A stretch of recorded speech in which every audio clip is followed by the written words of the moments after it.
Live news, खबर तो पक्की है। नमस्कार, मैं शंभू कुमार, आप देख रहे हैं लाइव 24 न्यूज। मेरे साथ जुड़ रही हैं कांग्रेस की नेत्री हैं समीक्षा शर्मा, जो चनपटिया विधानसभा से दावेदारी रखती है विधानसभा को लेकर के, विधायक बनने को लेकर के। हम चर्चा करेंगे लोकसभा चुनाव को लेकर के। लोकसभा चुनाव को लेकर चर्चा करेंगे। 2024 में लोकसभा चुनाव है, लेकिन इनसे सबसे पहला सवाल ये करेंगे कि मोदी जी का जो बिहार में दौरा हुआ है, वो दौरा सबसे ज़्यादा दौरा हुआ है बिहार में। पूरे भारत में जो दौरा किए हैं, सबसे ज़्यादा दौरा उनका बिहार स्टेट रहा है। तो क्या मोदी जी को आप लोग से डर लगने लगा है? सबसे पहले तो आप सभी लोगों को नमस्कार और आपको बहुत बहुत धन्यवाद कि आप अपना समय यहाँ दे रहे हैं। आप जो मोदी जी के बारे में बोल रहे हैं, देखिए वो हमारे देश के प्रधानमंत्री हैं। इतने सालों से उन्होंने वो अपनी कुर्सी पे वो डटे हुए हैं।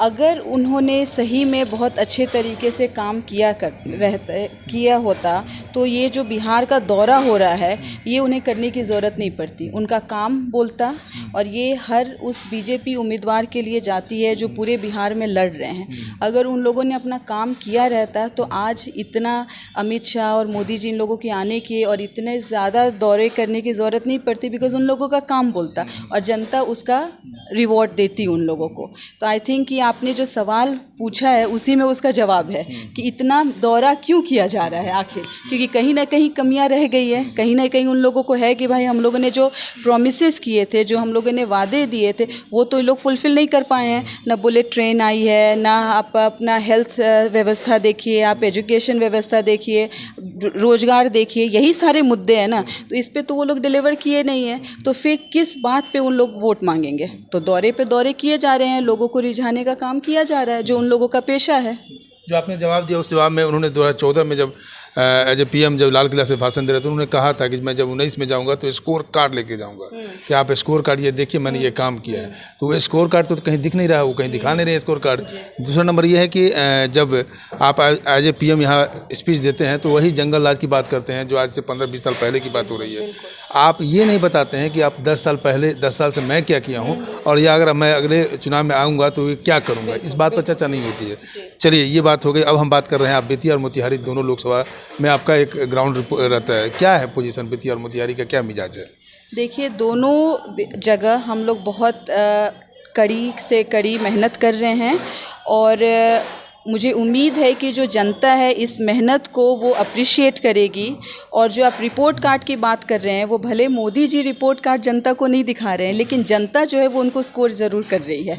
और जितने भी दोनों जगह के जो उम्मीदवार हैं वो भी मेहनत कर रहे हैं, और कार्यकर्ता जो जी जान से लगे हुए हैं, सारे कार्यकर्ता दोनों जगह के, मोतिहारी और बेतिया के कार्यकर्ता लोगों को मैं धन्यवाद देना चाहूँगी। मैं खुद एक कार्यकर्ता हूँ, और जिस जी जान से हम लोग लगे हुए हैं, हम लोग डेफिनेटली चाहते हैं कि बदलाव हो, क्योंकि सालों से ये सीट पे जो बैठे हुए हैं, ना कैंडिडेट बदला जाता है, ना पार्टी बदली जाती है, और काम जो है, जो हम लोग 10 साल पहले थे, 15 साल पहले थे, उसी दलदल में हम लोग फंसे हुए हैं। तो इस दलदल से जो निकलना है, अगर पार्टी नहीं निकाल रही है तो भाई जो कार्यकर्ता है वो मेहनत करके ज़रूर सीटें निकालेंगे।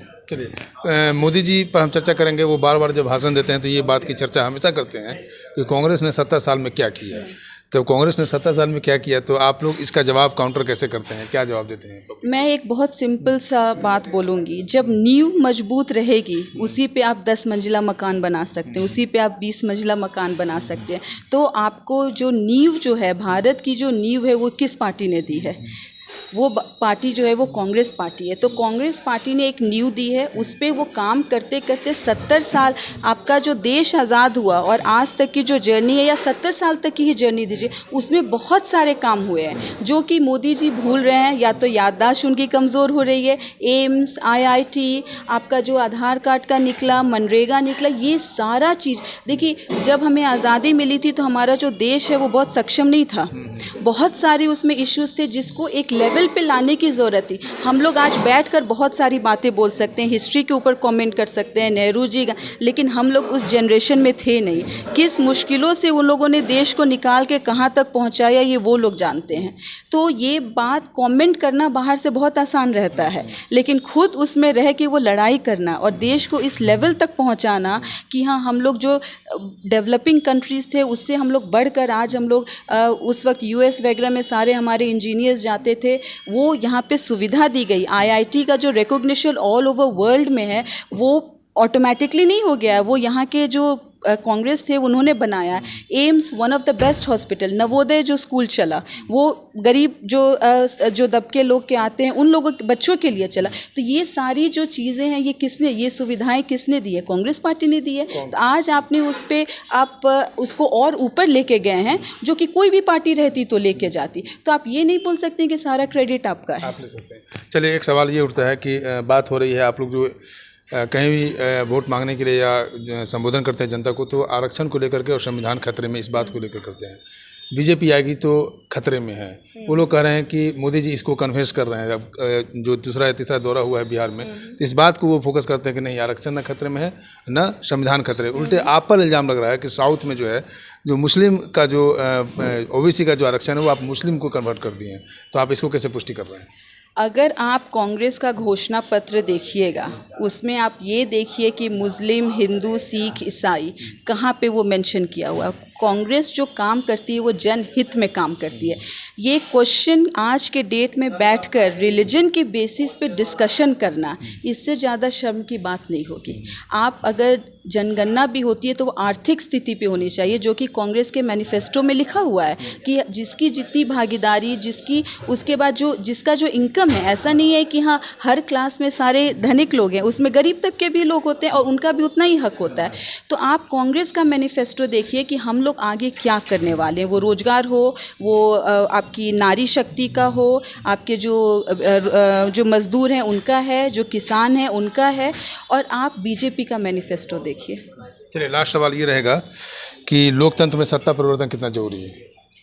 देखिए, बहुत ही ज़्यादा ज़रूरी है, क्योंकि ऑपोजिशन का और एक स्ट्रॉन्ग ऑपोजिशन का रहना ज़रूरी है। ठीक है, आप कहीं भी किसी भी चीज़ को छोड़ दीजिए बहुत दिन तक, तो वो फिर अपना जो असर है और जो काम करना है वो बंद कर देती है। हम लोग बहुत भाग्यशाली हैं कि हर 5 साल में हमें एक मौका मिलता है बदलाव का। तो सोच समझ के ये मैं अपील करती हूँ पूरे भारत में और जहाँ जहाँ चुनाव होने वाले हैं कि सोच समझकर आप लोग भविष्य देखिए। हम लोगों की ज़िंदगी जितनी जीनी थी हम लोग जी चुके हैं, अब हमारे बच्चे हैं, हमारा फ्यूचर है। उन लोगों के बारे में आप सोच समझकर आप अपना मत दीजिए, और ये हमारा एक अधिकार है, ये किसी के प्रेशर में नहीं देना चाहिए। और बदलाव जो है वो जीवन है, इस दुनिया का वो नियम है और होते रहना चाहिए। ये आपके पार्टी पर भी लागू होना चाहिए? बिल्कुल बिल्कुल। अगर मेरी पार्टी परफॉर्म नहीं करेगी तो वो तो हम लोग देखे हैं, अगर पार्टी परफॉर्म नहीं कर रही है, अगर कैंडिडेट परफॉर्म नहीं कर रहा है, तो उन लोगों को आप बोलिए। जब मैं ये चीज़ बोल रही हूँ तो फिर वो तो दोनों तरफ जाएगा ना।